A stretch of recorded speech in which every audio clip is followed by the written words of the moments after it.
Andre had been counting down the days for 3 months straight.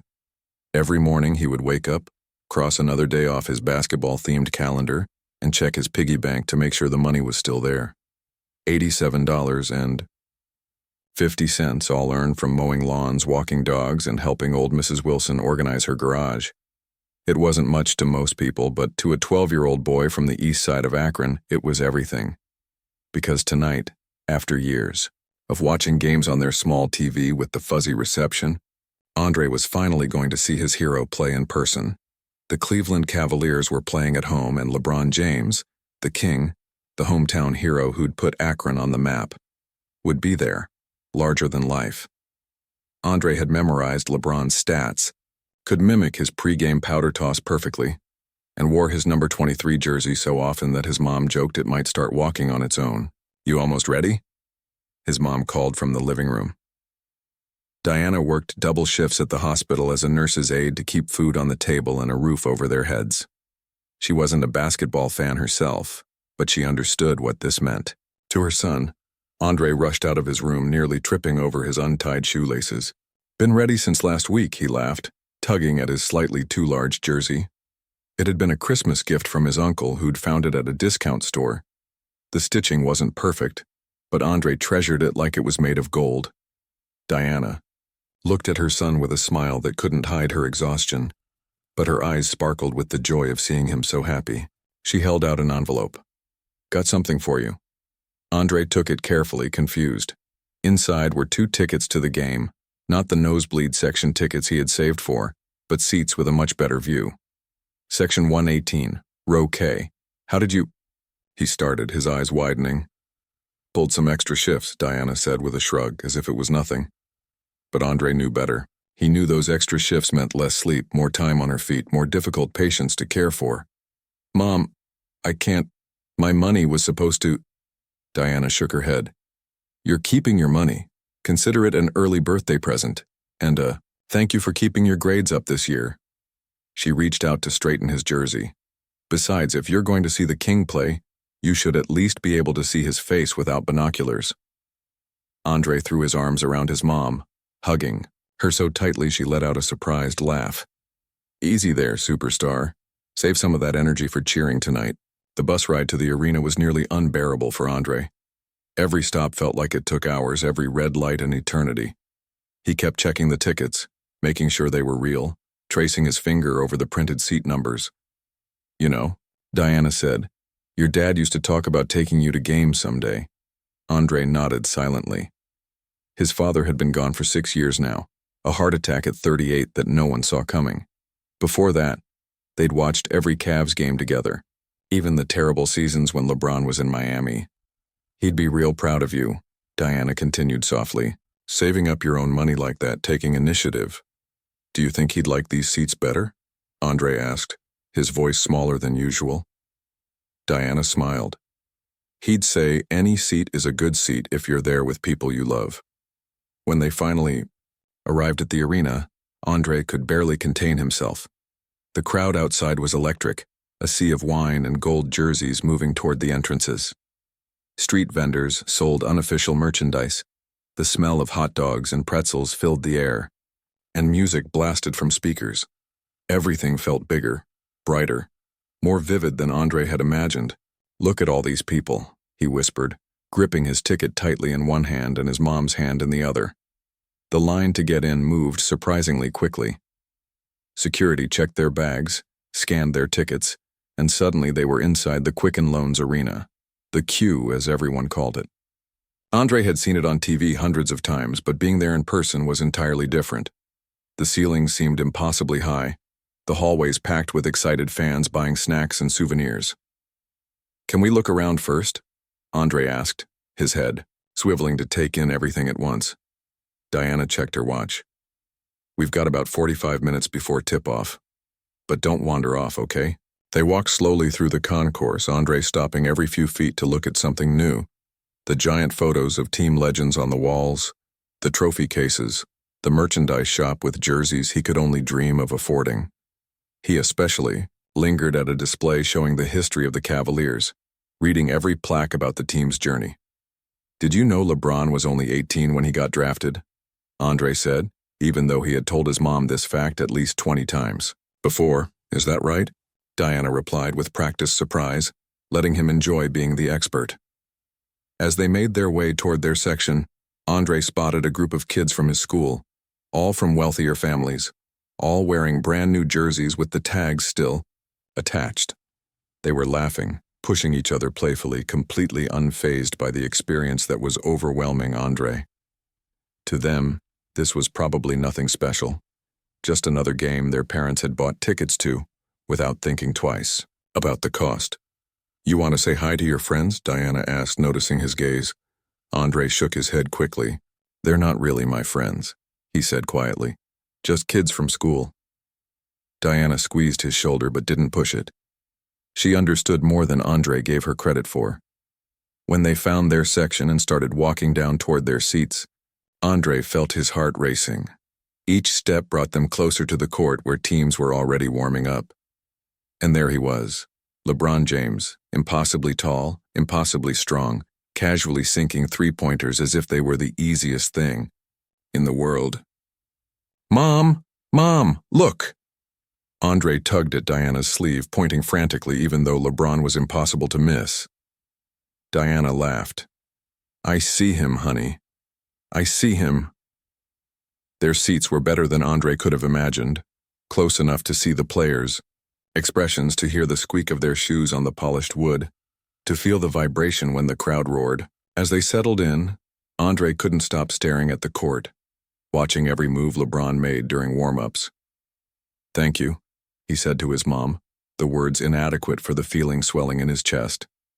You're welcome, baby, she replied, ruffling his hair. An older couple sat next to Diana, smiling warmly at them. First game?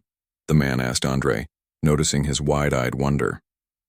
Andre nodded, too overwhelmed to speak. You picked a good one, the man said. They're playing the Celtics, always a big rivalry game. As tip-off approached, the arena began to fill completely. The music grew louder, the lights brighter. Mascots ran around the court, cheerleaders performed, and the energy in the building rose to a fever pitch. Andre sat on the edge of his seat, trying to absorb every detail, knowing he would want to remember this night forever. The announcer's voice boomed through the speakers, introducing the visiting team first. The Celtics players received scattered applause mixed with good-natured boos. But when it was time for the home team introductions, the arena erupted. And now, the announcer's voice dropped dramatically, building suspense. Your Cleveland Cavaliers. One by one, the starting lineup was introduced, each name causing the crowd to cheer louder than before. Andre joined in, clapping until his hands hurt, screaming until his throat was raw. And finally, the announcer paused as the arena went, dark spotlights swirling across the court. From Akron, Ohio, number 23, LeBron James. The roar was deafening. Andre felt it in his chest, a physical force that seemed to lift him slightly out of his seat. LeBron emerged from the tunnel, head bowed, before raising his arms to acknowledge the crowd. He grabbed a handful of the chalk that had become his signature, tossed it into the air in his pregame ritual, and for a moment, Andre could have sworn LeBron looked right at him. He saw me, Andre whispered to himself. He definitely saw me. As the players took their positions for the jump ball, Andre felt a strange mixture of emotions, excitement so intense it was almost painful, gratitude toward his mother so deep it brought tears to his eyes, and a bittersweet wish that his father could have been there with them. But mostly, sitting there in section 118, row K, wearing his slightly imperfect jersey and clutching the game program his mom had bought him, Andre felt like he belonged, like he was part of something bigger than himself, like anything was possible. The referee tossed the ball into the air, the players jumped, and the game, the greatest night of Andre's young life, began. The first quarter flew by in a blur of squeaking sneakers, thunderous dunks, and the constant roar of the crowd.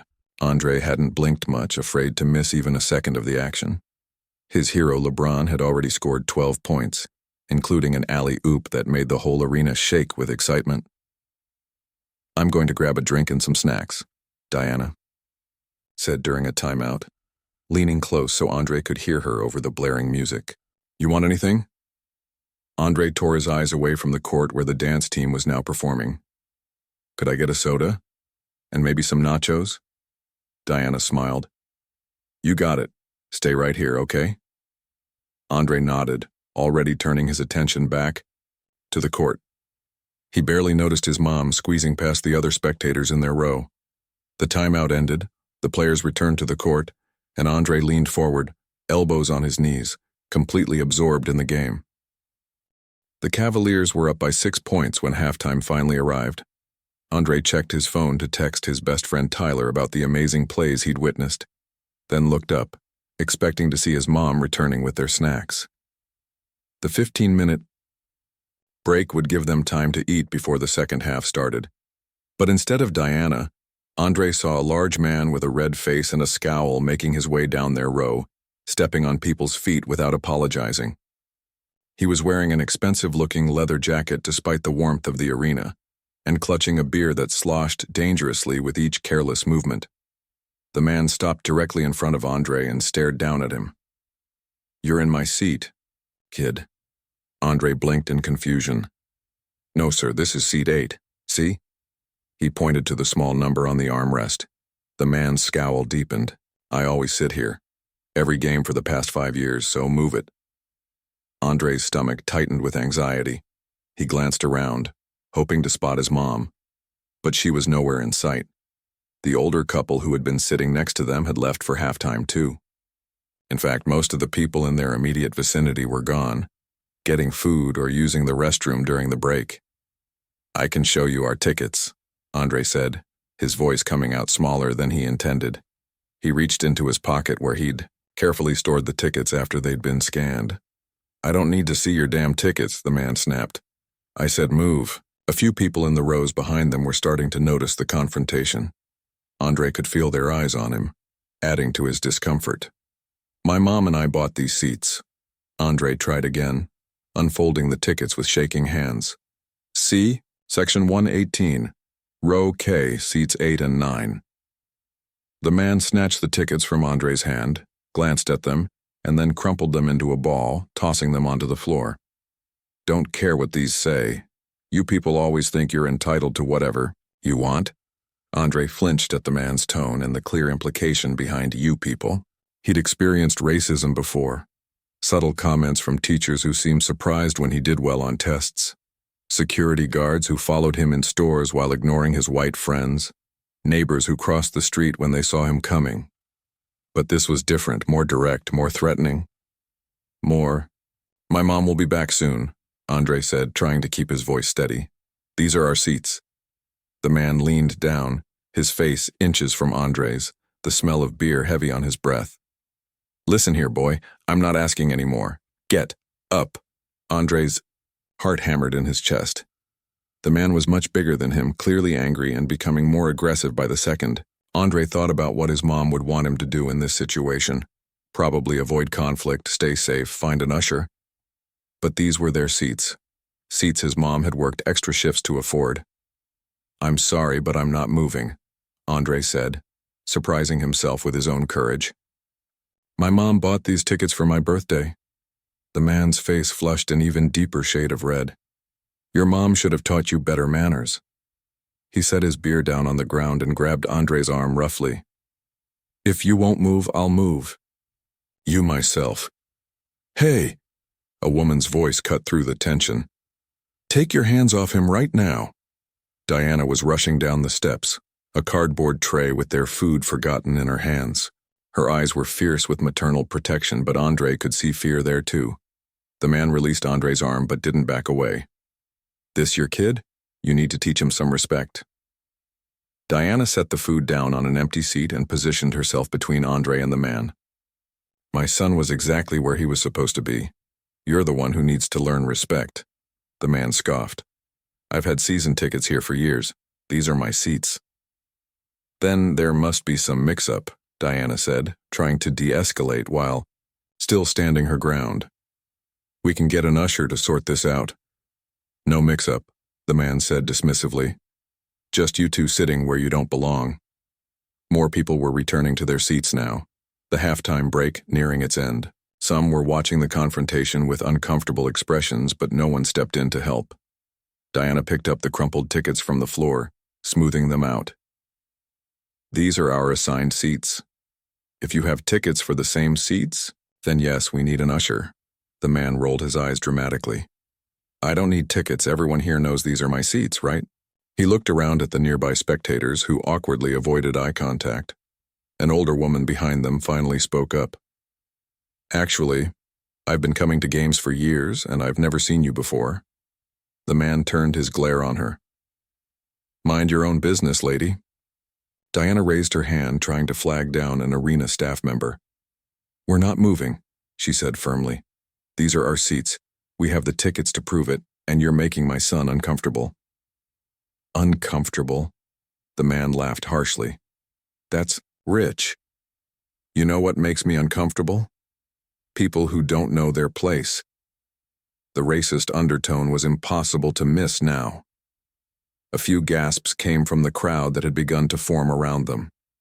The second half was about to start, but this confrontation had become the main attraction in their section. Andre felt sick to his stomach.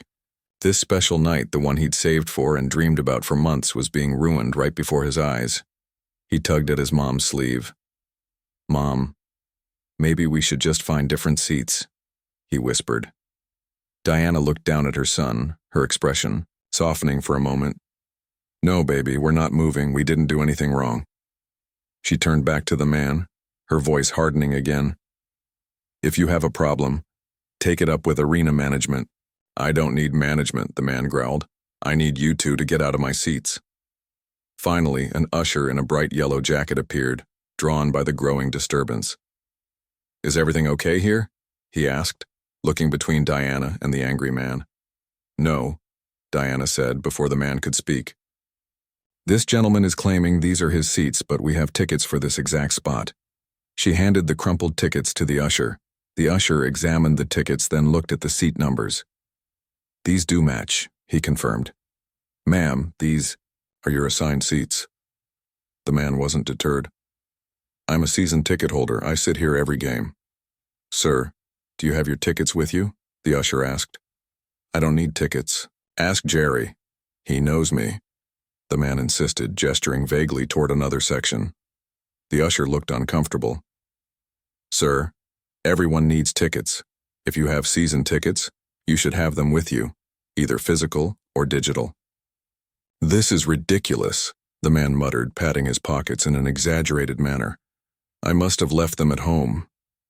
Or maybe you're in the wrong section, the usher suggested gently. I know where my seats are, the man shouted, causing several people to jump. Been coming to these games since before this kid was born. Andre sank lower in his seat, wishing he could disappear. The players were coming back onto the court for the second half, but no one in their section was paying attention to that now.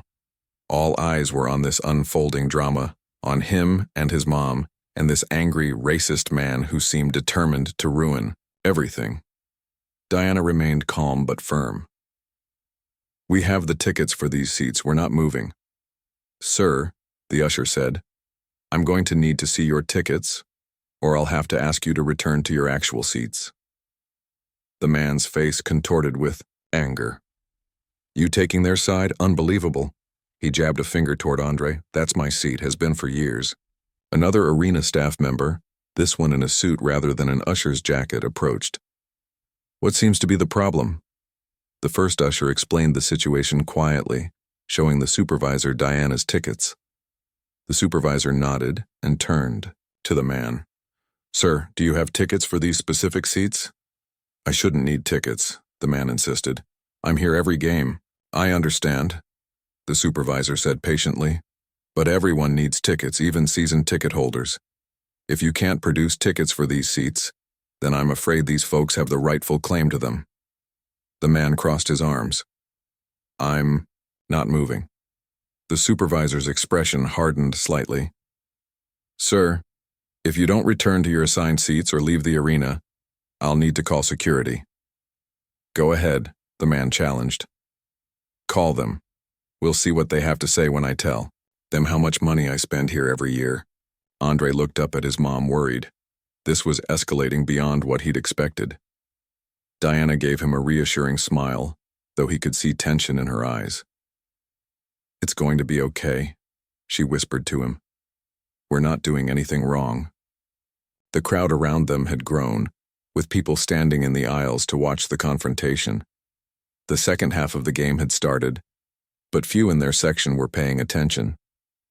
Andre could hear murmurs, some supportive of him and his mom, others questioning why they didn't just move to avoid trouble. "This is such a mess," one nearby spectator commented loudly. "Just find them other seats so we can watch the game." "Why should they move?" another countered. "They have the right tickets." The man seemed bolstered by the first comment. "Exactly. Just move them somewhere else. I always sit here." The supervisor spoke into his radio, presumably calling for security. Backup. Andre's special night was falling apart spectacularly. The game was playing out in front of them. LeBron had just made an incredible block that under normal circumstances would have had Andre on his feet cheering, but he couldn't enjoy any of it. "I'm sorry, Mom," Andre said quietly. Diana looked at him in surprise. "For what, baby?" "For all this." He gestured at the scene around them. "Maybe we should have just gotten the cheaper seats after all."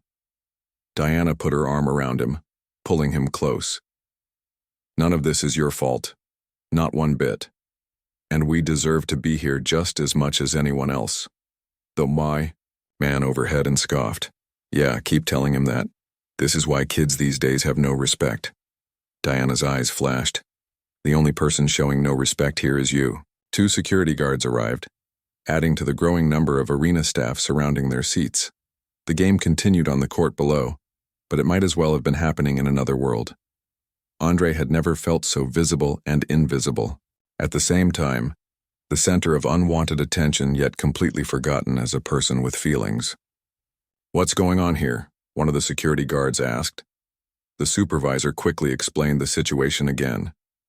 "Sir," the security guard addressed the man, "I need to see your ticket for this seat." "Don't have it with me," the man admitted finally. "Then, I need you to return to your assigned seat or exit the arena." "This is my assigned seat," the man insisted, his voice rising to a shout. "Been sitting here for years.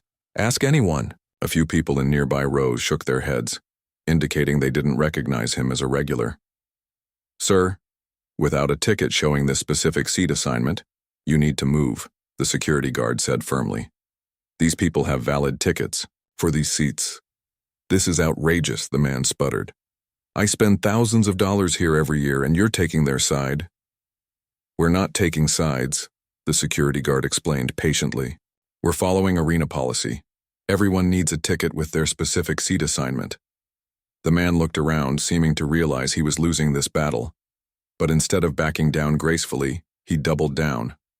"Fine," he spat. "But everyone here knows what's really happening.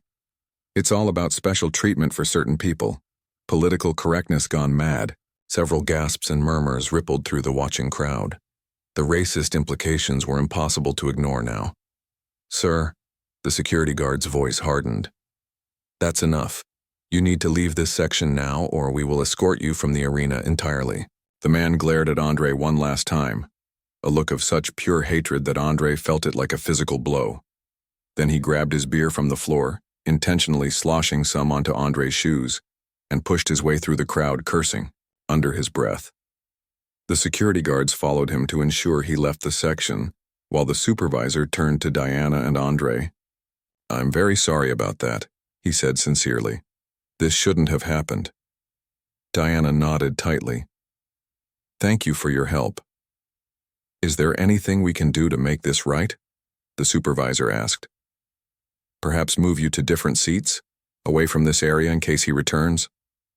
Diana looked at Andre questioningly, leaving the decision to him. Andre thought about it. Part of him wanted to move, to escape the lingering tension and the memory of what had just happened. But another part, a stronger part, refused to be driven, away from the seats they had every right to occupy. "No," Andre said finally. "These are our seats. We're staying." The supervisor nodded respectfully. Of course. We'll have security keep an eye on this section for the rest of the game just to be safe. Please let any staff member know if you need anything at all. As the arena employees dispersed and people returned their attention to the game, Diana put her arm around Andre again. "You okay?" she asked softly. Andre wasn't sure how to answer. He wasn't okay. The confrontation had left him shaken, angry, and somehow small.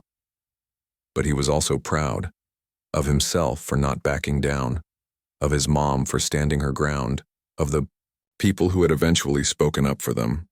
"I will be," he answered honestly. Diana kissed the top of his head. "I'm proud of you, so proud."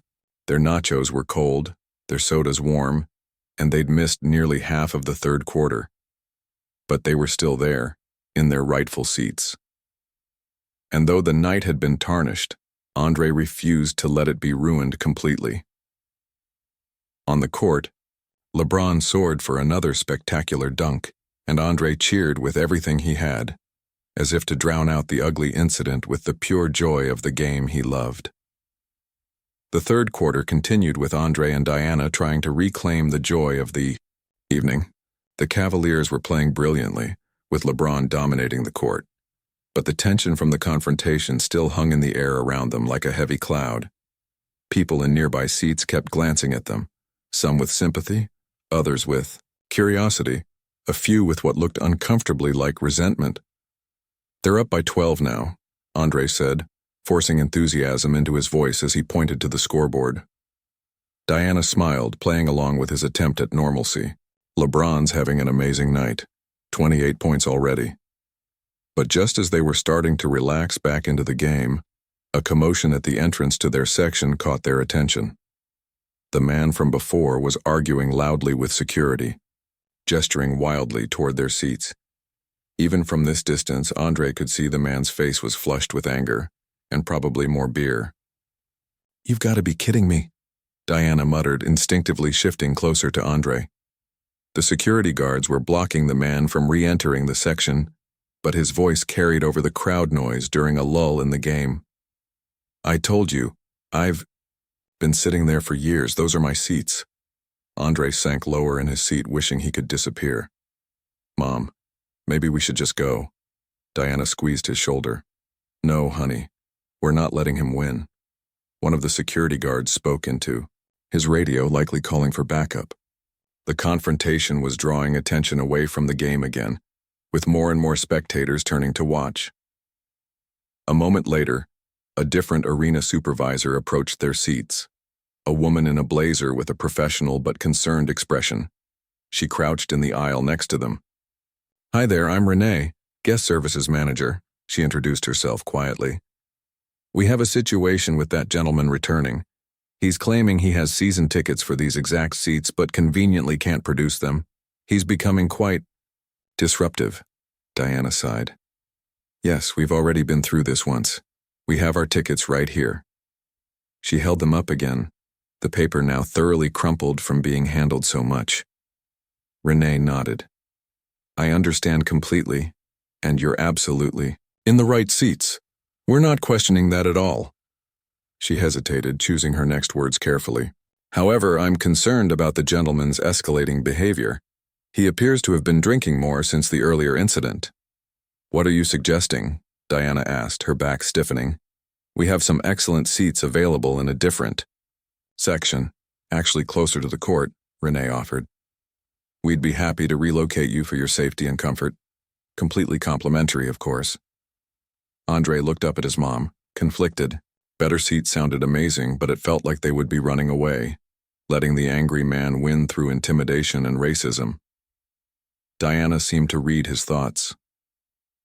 "While we appreciate the offer," she said carefully, "moving us feels like we're being punished when we didn't do anything wrong."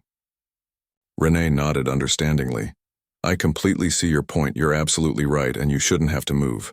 Let me be clear. This is not about who has the right to be here. You do. This is purely a safety concern. At the entrance to their section," the man's voice grew louder. "This is ridiculous. I'm a loyal fan. I've spent thousands here." Diana glanced over at the escalating scene, then back at Andre, concern evident in her eyes. What do you think, honey? It's your special night. Andre felt the weight of the decision. He thought about what his father might have done in this situation. His dad had always taught him to stand up for himself, but also to be wise about choosing his battles. Before Andre could answer, the confrontation at the section entrance grew more heated. The man was now attempting to physically push past the security guards who were trying to restrain him without causing a scene. "You're discriminating against me," the man shouted, loud enough that nearly everyone in their section could hear, taking their side just because they're... A security guard cut him off before he could finish what was clearly going to be a racist remark, but the implication hung in the air. Andre felt his cheeks burn with a mixture of embarrassment and anger. Other spectators were staring again, some shaking their heads in disapproval, though it wasn't clear if they were disapproving of the man's behavior or the disruption to their game experience. "I think," Andre said slowly, "I think we should stay. These are our seats." Diana looked at him with a mixture of pride and concern. "Are you sure we don't have to prove anything to anyone?" "I'm sure," Andre said more confidently than he felt. Dad would have stayed. Diana's eyes glistened at the mention of his father. She turned back to Renee. "We'd like to stay in our assigned seats, please." Renee nodded, respect evident in her expression. "I understand. In that case, we'll increase security in this section and ensure that gentleman doesn't come anywhere near you again." As Renee spoke with Diana about their security plan, Andre tried to focus on the game again. The Cavaliers had just hit a three-pointer, extending their lead further, but it was hard to concentrate with the ongoing commotion.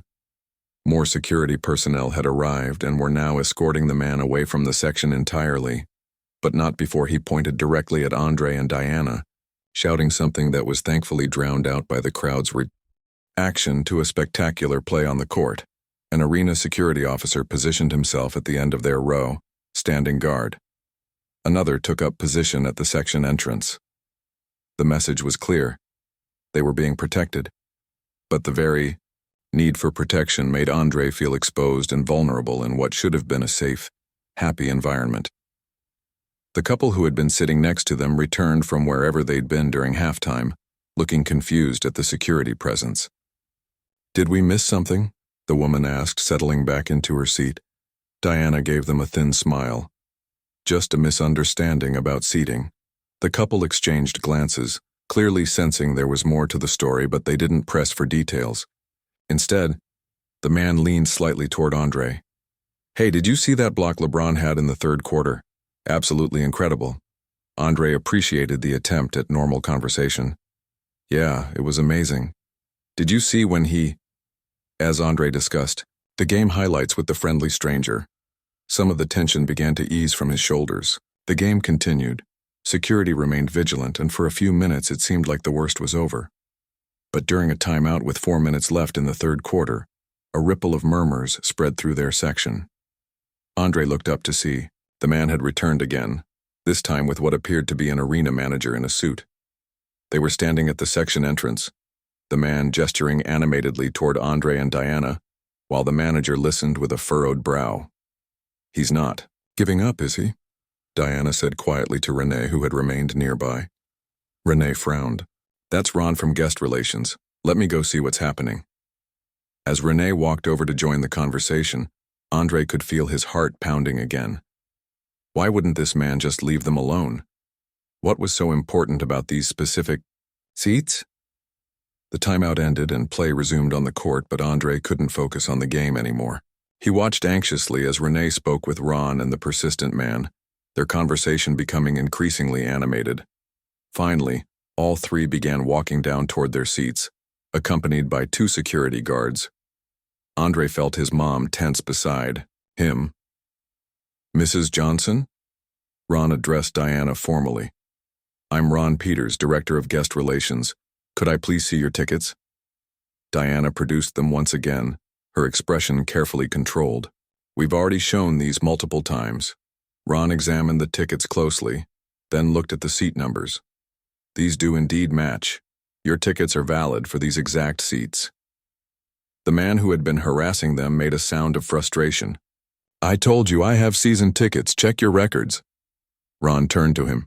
Sir, I've checked our season ticket holder database on my tablet. There is no record of you holding season tickets for Section 118, Row K, seats 8 and 9. In fact, these particular seats aren't part of any season ticket package this year. They're individually sold for each game. The man's face reddened further. That's impossible. I've been sitting here for years. Perhaps you're thinking of different seats? Ron suggested diplomatically. If you could tell me your name, I can look up your actual season ticket locations.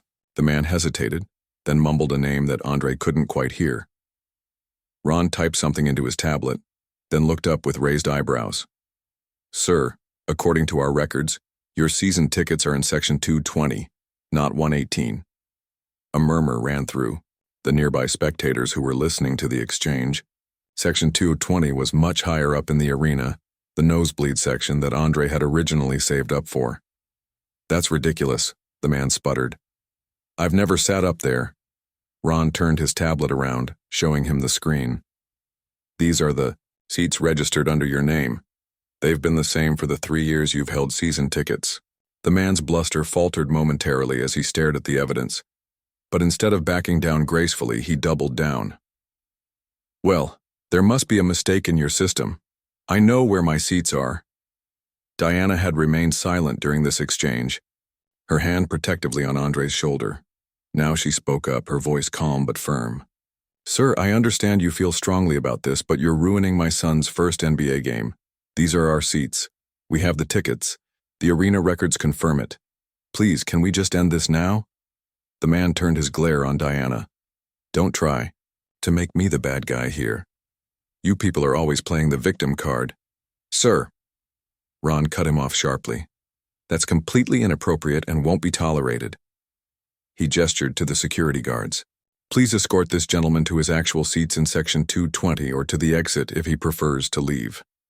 This is outrageous, the man protested, but the security guards moved in on either side of him. I'm a paying customer. So are they, Ron pointed out. And they have the correct tickets for these seats.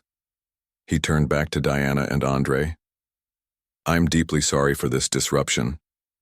Please enjoy the rest of the game. Security will remain nearby to ensure there are no further incidents. As the security guards led the protesting man away, Ron lingered for a moment. Is there anything we can do to make this right? Perhaps some complimentary refreshments or merchandise? Diana looked at Andre questioningly. After everything that had happened, Andre didn't feel much like eating or shopping for souvenirs. What he wanted was impossible.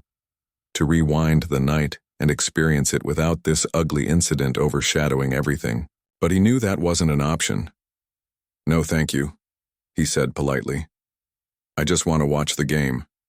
Ron nodded understandingly. Of course. Again, we're very sorry this happened. He handed Diana his business card. If you need anything at all, or if there are any further issues, please don't hesitate to contact me directly. As Ron walked away, the people in the surrounding seats seemed to collectively exhale. The tension that had been building broke, replaced by awkward attempts to return attention to the game. You okay? Diana asked Andre quietly. Andre nodded, not trusting himself to speak. He was okay and not okay at the same time. The incident had left him feeling exposed, vulnerable, and angry. But he was also proud that they had stood their ground. The couple sitting next to them had witnessed the entire exchange. The woman reached over and briefly touched Diana's arm. You handled that with incredible grace, she said. I'm sorry you had to deal with it at all. Diana gave her a grateful smile. Thank you. Some people, the man said, shaking his head, in disgust. Trying to bully a kid out of his seat, disgraceful. Andre appreciated their support, but he wasn't naive. He knew this wasn't just about seats. The man's repeated comments about you people and playing the victim card made it clear that race was a factor. It wasn't just any kid he was trying to intimidate, it was a black kid. As the game continued, security remained visible in their section. Andre tried to refocus on the action on the court, but the joy had been dimmed. Even when LeBron made an Incredible play, the kind that would normally have had him jumping out of his seat. Andre found himself clapping almost mechanically, his enthusiasm dampened by the lingering effect of the confrontation. "Maybe we should have taken those other seats they offered," Andre said during a free throw attempt, when the arena was momentarily quieter. Diana looked at him surprised. "You still want to move?" Andre shrugged. "I don't know. It just feels weird here now. Like everyone's watching us." Diana glanced around. A few people were indeed still casting curious looks their way. "Honey, we didn't do anything wrong. We deserve to be here just as much as anyone else." "I know," Andre said, "but it's hard to enjoy the game with all this stuff." Diana considered this thoughtfully. "I understand, but I also think sometimes we have to push through uncomfortable situations to make things better for next time. Each time we stand our ground, it gets a little easier for the next person." Andre thought about that. His dad had said similar things. "Like Rosa Parks?" Diana smiled. "Exactly like that. Not that this is anywhere near as significant, but it's the same principle. Sometimes keeping your rightful seat is about more than just the seat itself." Andre nodded slowly. He hadn't thought about it that way. Maybe staying put wasn't just about watching the game from these particular seats, maybe it was about something bigger. The Cavaliers were pulling further ahead, their lead now at 18 points. The energy in the arena was electric as everyone sensed a decisive victory in the making. Gradually, Andre found himself being pulled back into the excitement of the game.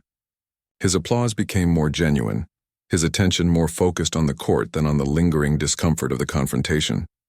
When LeBron made a spectacular chase-down block that had the entire arena on its feet, Andre found himself cheering, as loudly as anyone, momentarily forgetting everything else.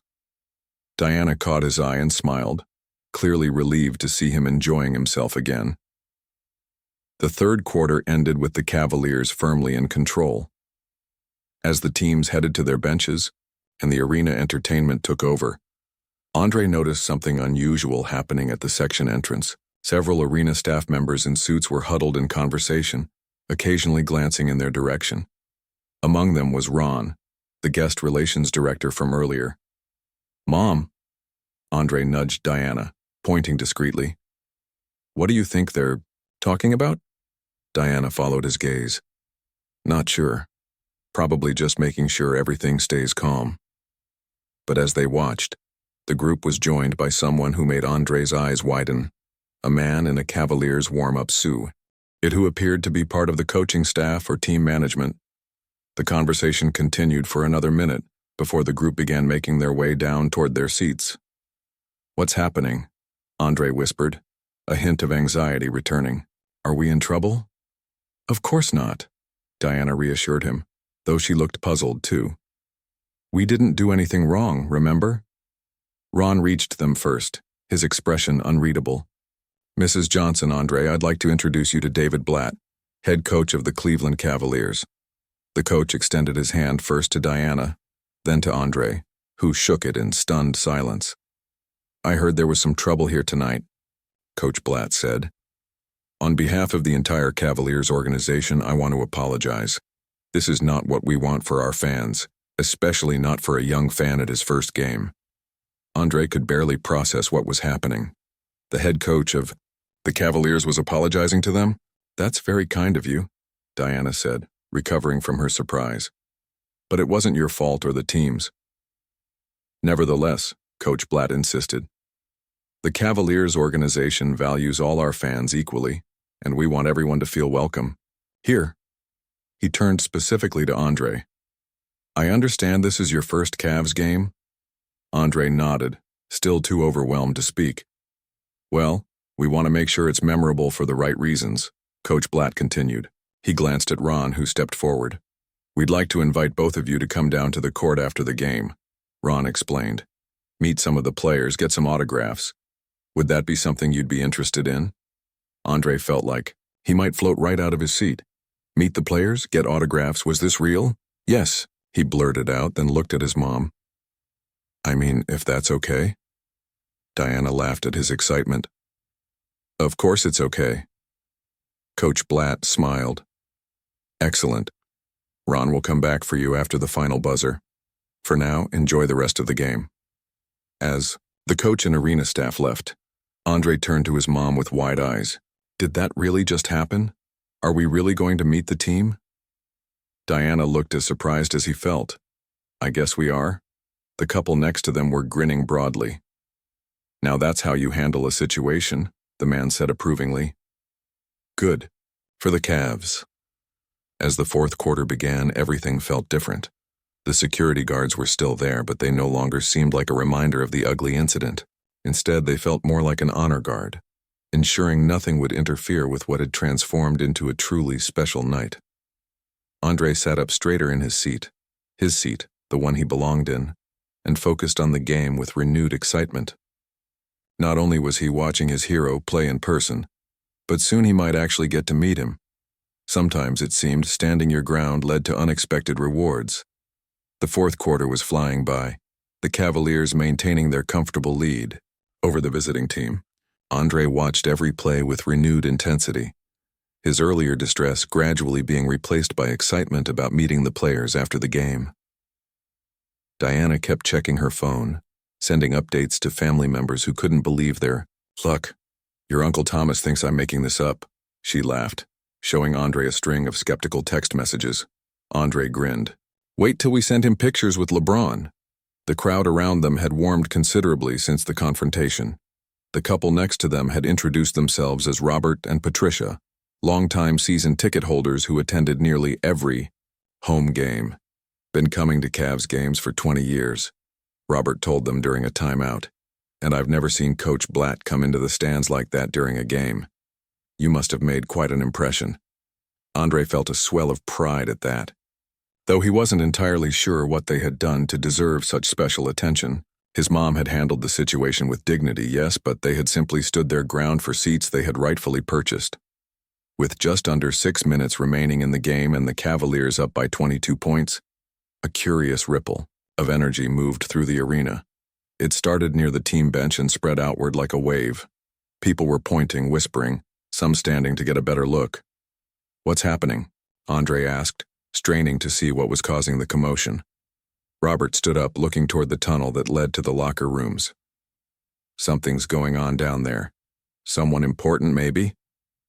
Security personnel were gathering at the tunnel entrance, forming a pathway. The game was still in progress, but many spectators were now paying more attention to whatever was happening off-court than to the actual play. A timeout was called, and the arena's attention fully shifted to the mystery near the tunnel. Camera phones were raised throughout the stands as people tried to capture whatever was happening. The arena's main cameras swung away from the court, and suddenly the giant video screens overhead showed what everyone was trying to see. LeBron James, still in his uniform, was walking up the steps from the court level, accompanied by several security guards and team personnel. But he was just playing, Andre said, confused. Why is he leaving the court during the game? Diana shook her head, equally puzzled. I have no idea. The crowd began to murmur louder as LeBron continued moving through the stands. He had a towel draped around his neck and was sipping from a water bottle, looking surprisingly calm for a player who had just left an active game. The most confusing part was the direction he was heading. Instead of moving toward the locker room, he was climbing up through the stands, moving higher into the arena seating. Which section is he going to? Someone behind them wondered aloud. Andre watched in disbelief as LeBron and his entourage continued their path through the crowd. People reached out for high fives as he passed, which he occasionally returned, but he seemed focused on a destination. Suddenly, Andre realized with a jolt of shock that LeBron was heading toward their section. Mom, he whispered, his voice tight, with disbelief. I think he's coming here. Diana followed his gaze, her eyes widening. That can't be right. He must be going somewhere else. But as LeBron reached the entrance to their section, there was no longer any doubt. He paused briefly, speaking to the security guards stationed there. The same guards who had been protecting Andre and Diana from the racist man. The game was still technically in progress on the court below, but it might as well have been happening on another planet. No one was watching the players anymore. All eyes were on LeBron as he made his way down the steps of Section 118, row by row, getting closer to where Andre sat frozen in disbelief. "Is this really happening?" Andre asked, his voice barely audible. Diana gripped his hand tightly. "I think it is, baby." The crowd in their section was going wild. People standing, phones out, everyone trying to understand why LeBron James had left an active game to walk into the stands.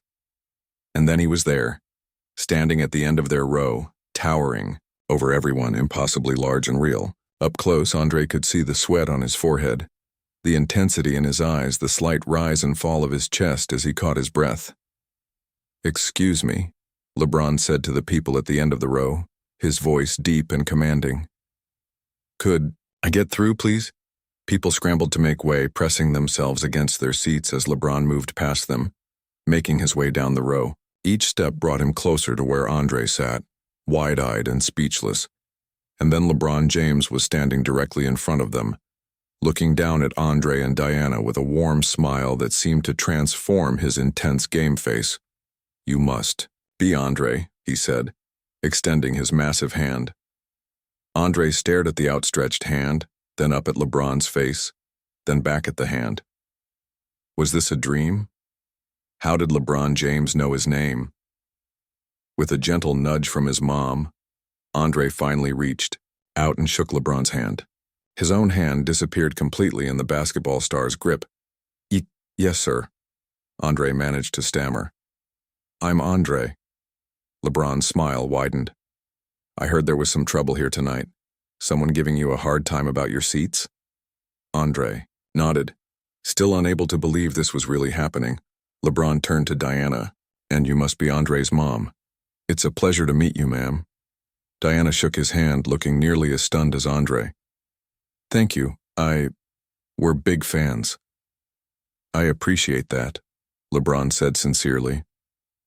Then he looked around at the surrounding seats, his expression growing more serious. "So which one was it? Who was giving this young man trouble about his seats?" The section went completely silent. The man who had caused the problem was long gone, escorted to his actual seats or possibly out of the arena entirely, but the impact of LeBron's question hung in the air. "He's not here anymore," Andre explained, finding his voice. "Security took him away." LeBron nodded thoughtfully. "Good, because those kinds of people don't belong here." He looked directly at Andre. "But you do belong here, these are your seats, right?" Andre nodded. "Yes, sir. My mom got them for my birthday." "Well, happy birthday," LeBron said, "though I'm sorry someone tried to ruin it." "It's okay," Andre said automatically, though of course it hadn't been okay at all. "We didn't let him." A smile of approval spread across LeBron's face. "That's what I like to hear, standing your ground." He looked at Diana. "You raised a strong young man, ma'am." Diana smiled proudly. "Thank you. I try." The crowd around them was watching in awe, many recording the interaction on their phones. The game was continuing on the court below, the Cavaliers now being coached by assistants while their star player stood in the stands having this conversation. "So," LeBron said, looking back at Andre, "I heard this is your first Cavs game?" Andre nodded. "Yes, sir. I saved up for months to buy tickets." Something flickered in LeBron's eyes. Respect, perhaps, or recognition, of the kind of determination that had driven his own journey from the streets of Akron to NBA stardom. "That's impressive," he said, "working hard for something you want." "Thank you," Andre said, still in a state of disbelief that this conversation was actually happening. LeBron looked up at the scoreboard, checking the game situation. "Looks like we've got this one under control." He turned back to Andre. "Listen, I've got to get back down there soon, but I wanted to make sure you were okay, and to let you know something important." Andre looked up at him questioningly. "This is your home, too," LeBron said, his voice carrying to everyone nearby. "This arena, this team, this city. It belongs to all of us. Nobody has more right to be here than anyone else. You understand?" Andre nodded, a lump forming in his throat. "And nobody," LeBron continued, his voice hardening slightly, should ever make you feel like you don't belong somewhere because of the color of your skin. That's not what Cleveland is about. That's not what I'm about. The surrounding crowd erupted in applause at these words. Diana wiped away a tear that had escaped down her cheek. LeBron reached into the waistband of his shorts and pulled out what appeared to be a wristband. Here, he said, handing it to Andre. A little something to remember tonight by. Andre took it reverently. The wristband was still damp with LeBron's sweat from the game. He slipped it onto his own wrist, where it hung loosely, sized for LeBron's much larger arm. "Thank you," he whispered. LeBron smiled. "Coach Blatt told me you're coming down after the game for some pictures and autographs, right?" Andre nodded eagerly. "Good. I'll see you then." LeBron turned to go, then paused and looked back. "Oh, and Andre?" "Yes, sir." "Keep working hard. Keep standing your ground. That's how we rise." With that, LeBron made his way back through the row, high-fiving stunned fans as he passed. The entire section stood and applauded as he climbed the steps back toward the tunnel, security clearing a path for him. Andre watched him go, the wristband on his arm feeling like the most precious thing he had ever owned. He couldn't process what had just happened. It was too enormous, too incredible. "Mom," he said, turning to Diana with wide eyes. "I know, baby," she said, pulling him into a tight hug. "I know." The people around them were buzzing with excitement, many approaching to express their support and share in the extraordinary moment. "That was amazing," Patricia said, leaning over. "In all my years of coming to games, I've never seen anything like that." Robert nodded in agreement. "LeBron's always been class, but this was something special." On the court, the game was winding down, the Cavaliers' victory assured, but Andre barely noticed the final minutes of play. His mind was replaying LeBron's words. "This is your home too. Keep standing your ground. That's how we rise." The racist man had tried to make Andre feel small, to make him feel like he didn't belong. But LeBron James, his hero, the greatest basketball player in the world, had gone out of his way to ensure Andre knew that he did belong, that this space was his too, that no one could take that away from him. As the final buzzer sounded and the crowd celebrated the Cavaliers' win, Andre looked down at the wristband on his arm. It was just a simple band of fabric with a Nike swoosh, probably worth a few dollars at most in purely material terms. But what it represented was priceless, a moment when the king of basketball had stepped down from his court to stand beside a 12-year-old boy and tell him he mattered. "We did the right thing, didn't we?" Andre asked his mom as they waited for Ron to return and escort them down to the court as promised. "By not giving up our seats?" Diana smiled, her eyes still shining with emotion. "We did, baby. Sometimes standing your ground isn't just about you. It's about everyone who comes after you, too." Andre thought about that as he watched the teams shake hands on the court below. The man who had tried to take their seats might never change his views. He might continue to believe that people like Andre and Diana didn't belong in certain spaces. But what had happened here tonight, LeBron leaving a game to publicly support them, the crowd applauding his words, the team inviting them down to the court, sent a powerful message that such views were not welcome, not accepted, not the norm. "Andre and Mrs. Johnson?" Ron had returned, smiling broadly. "If you're ready, we can head down to the court now." Andre stood up, suddenly nervous about meeting the entire team. But LeBron's words echoed in his mind. "This is your home too." And for the first time all night, Andre truly felt that it was. As they followed Ron down toward the court, people reached out to pat Andre on the back, to offer fist bumps, to tell him how cool it was that LeBron had come to see him. The same section that had watched in uncomfortable silence during the earlier confrontation was now celebrating him. "Your dad would be so proud," Diana whispered as they descended the steps. And Andre knew deep in his heart that she was right.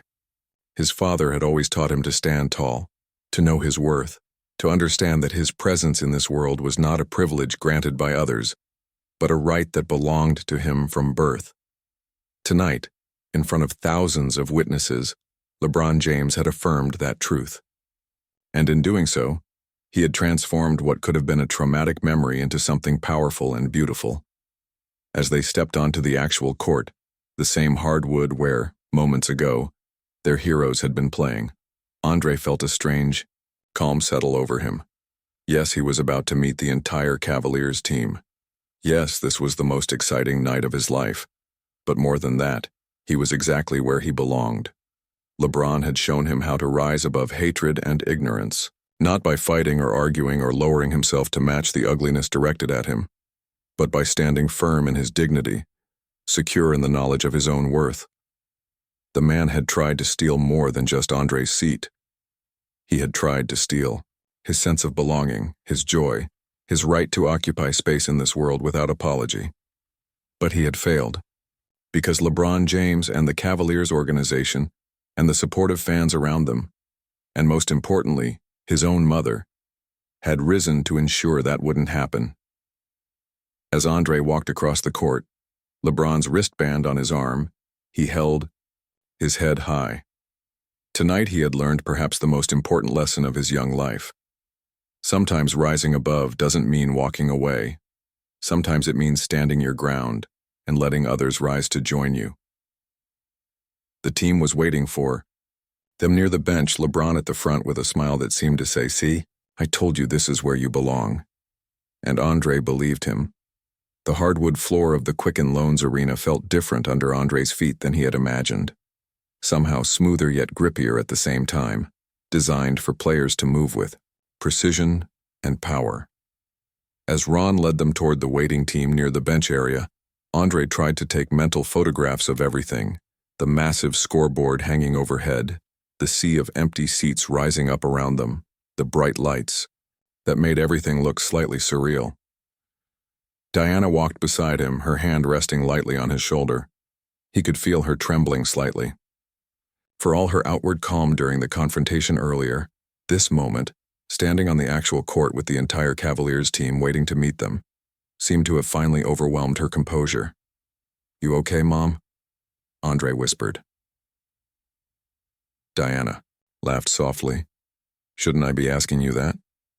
Before Andre could respond, they reached the gathered players. Up close, they were even more imposing than they had appeared from the stands. Towers of muscle and athleticism in their wine and gold uniforms, now damp with sweat from the game. LeBron stepped forward, greeting them as if they were old friends, rather than strangers he had met just minutes ago. "Andre, Mrs. Johnson, glad you could join us." "Thank you for inviting us," Diana said, finding her voice. "This is incredible." LeBron turned to his teammates. "Guys, this is Andre and his mom.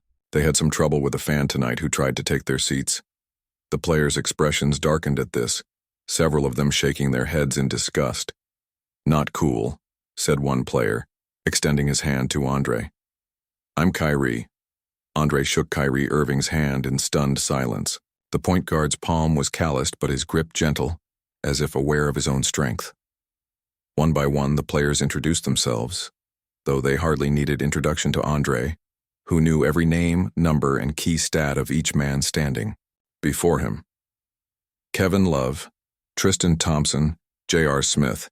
Heroes he had watched on TV countless times were now shaking his hand, asking his name, treating him like he mattered. "We heard you've been saving up for tickets for months," Coach Blatt said, joining the circle. "That kind of dedication deserves recognition." Andre nodded, still struggling to find words. "Yes, sir. I've been wanting to come to a game for years." "Well, we're glad you're here," LeBron said. "And we want to make sure this is a night you remember, for all the right reasons, not because some fool tried to ruin it." An assistant brought over a basketball that looked fresh out of the box. LeBron took it and pulled a marker from his pocket. "First things first," he said with a smile. "Let's get you some autographs."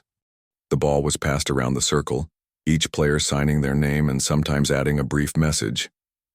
Andre watched in awe as the pristine orange surface gradually filled with signatures, physical proof that this incredible moment was real, not a dream he would wake from. When the ball returned to LeBron, now covered with autographs, he added one final message before handing it to Andre. Keep rising. LeBron James, the 23. Thank you, Andre managed, holding the ball carefully as if it might dissolve in his hands. That's not all, Coach Blatt said. He nodded to another assistant who stepped forward with a large bag bearing the Cavaliers logo. We wanted to give you a few things to remember tonight by. The assistant handed the bag to Diana, who peeked inside and gasped. Oh my goodness, this is too much. No such thing, LeBron said firmly. Not after what happened. Andre looked into the bag to find an official LeBron James jersey.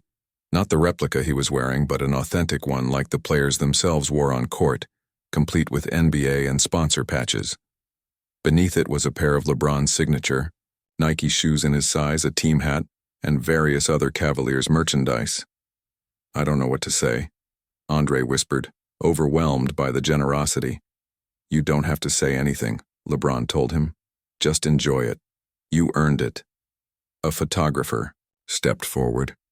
Could we get some pictures for the team website and social media? If that's okay with you, of course.